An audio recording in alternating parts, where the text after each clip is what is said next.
Hello friend अस्सलाम वालेकुम। आज की रेसिपी लाल लाल चिकेन कषा। এটা বানানো খুবই সহজ এবং এটা খেতেও খুবই টেস্টি। তো চলো এটা বানিয়ে ফেলি। তার জন্য আমি একটা মুরগি নিয়ে নিয়েছি, মুরগিটাকে কেটে ধুয়ে পরিষ্কার করে নিয়েছি। এবার নিয়ে নিয়েছি একটা টমেটোটাকে কেটে নিয়েছি। এবার আমি দিয়ে দেব কাঁচা লঙ্কা এবং আদা। এবার দিয়ে দেব কেটে রাখা কিছুটা পেঁয়াজ, মিক্সির মধ্যে আমি দিয়ে দিব এবং এই কিছুটা পেঁয়াজ আমি রেখে দেব পরে ইউজ করার জন্য। এবার আমি দিয়ে দেব রসুনগুলোকে দিয়ে মিক্সি ঢাকনাটা লাগিয়ে এটাকে মিহি পেস্ট বানিয়ে নেব। এই যে দেখো আমার মিহি পেস্টটা রেডি হয়ে গেছে। এবার আমি চিকেনের মধ্যে পরিমাণ মতো লবণ দিয়ে দেব। লবণটা দিয়ে দিলাম পরিমাণ মতো লবণ দেওয়া হয়ে গেলে তাতে হলুদও আমি পরিমাণ মতো দিয়ে নিব। পরিমাণ মতো হলুদ দিয়ে দিয়েছি। এবার আমি বাটা মশলাগুলো দিয়ে নিচ্ছি চিকেনের মধ্যে। এভাবে বাটা মশলায় চিকেনটা রান্না করলে এর টেস্টটা অনেকটাই ভালো হয় এবং এর ফ্লেভারটাও খুবই ভালো হয়। এটা খেতেও খুব টেস্টি এবং অনেক ভালো হয়। এইভাবে চিকেনগুলোকে হাত দিয়ে ভালোভাবে একটু মেখে নিব।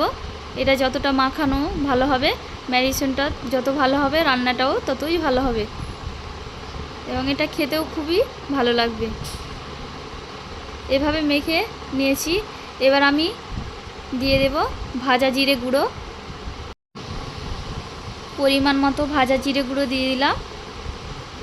এবার দিয়ে দেব একটুখানি ফ্লেভার এবং টেস্টটাকে বাড়ানোর জন্য একটুখানি আমি মিট মশলা ইউজ করব। এখানে একটু মিট মশলা গুঁড়ো দিয়ে দিলাম হাফ চামচ পরিমাণ মতো। এবার এগুলোকে ভালো করে হাত দিয়ে মেখে নেব। মশলাগুলো যতটা ভালোভাবে মাখা হবে রান্নাটাও ততটাই ভালো হবে। ম্যারিনেশন তো হয়ে গেল, এবার চলো রান্নাটা করে নিই। তার জন্য প্রথমে গ্যাসটা জ্বালিয়ে নেব। গ্যাসটা জ্বালিয়ে নেওয়ার পরে একটা গ্যাসের ওপরে কড়াই বসিয়ে দেব। কড়াইটাকে ভালোভাবে গরম করে নেব এবং পরিমাণ মতো তেল দিয়ে দেব। পরিমাণ মতো তেল দেওয়ার পরে তেলটাকে ভালোভাবে গরম করে নেব। তেলটা ভালোভাবে গরম হয়ে গেছে। এবার আমি কেটে রাখা বাকি সেই পেঁয়াজটা দিয়ে দেব তেলের মধ্যে।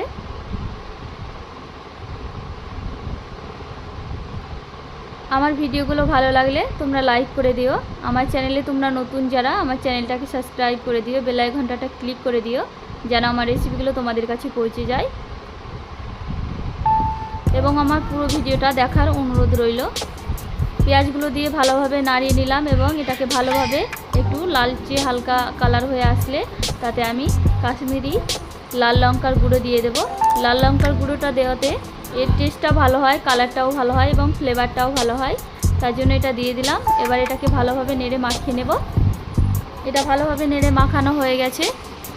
এবার আমি ম্যারিনেশন করা চিকেনটা তেলের মধ্যে দিয়ে দেব।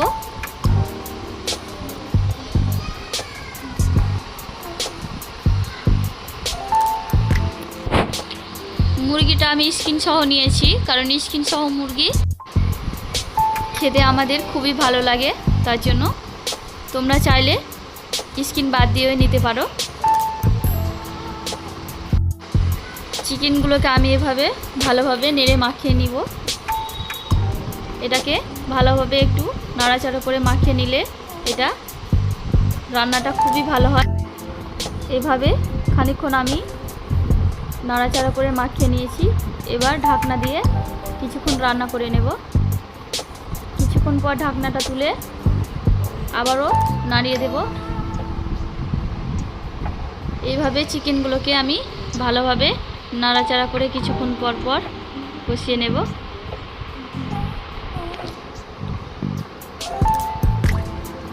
আমি এখানে কোনো জল ব্যবহার করব না। আবারও আমি ঢাকনা দিয়ে কিছুক্ষণ রান্না করব।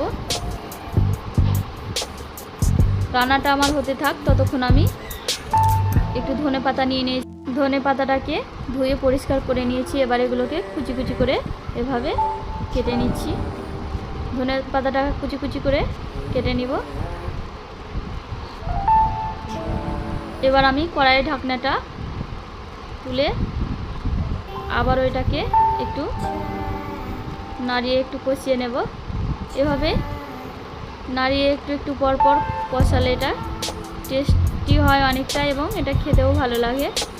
রান্নাটা আমার প্রায় শেষের দিকে, তার জন্য আমি একটু ধনেপাতা দিয়ে দেব। সেই কেটে রাখা ধনেপাতাটা আমি দিয়ে দেব।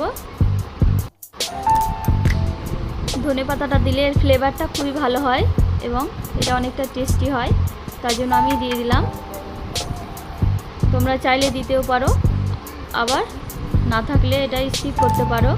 ধনেপাতাটা দেওয়ার পরে ভালোভাবে এটাকে নেড়ে মাখিয়ে নিলাম।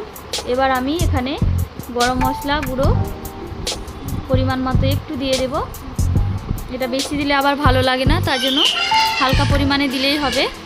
আমি গরম মশলার গুঁড়োটা দেওয়ার পরে ভালোভাবে এটাকে নেড়ে এভাবে আরও একটু কষিয়ে নিলাম।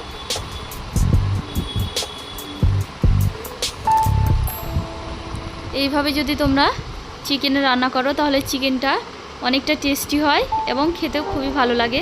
তোমরা তো বাড়িতে অনেকভাবেই খেয়েছো, একবার এরকমভাবেও একবার ট্রাই করে দেখো, আশা করি খুব ভালো লাগবে।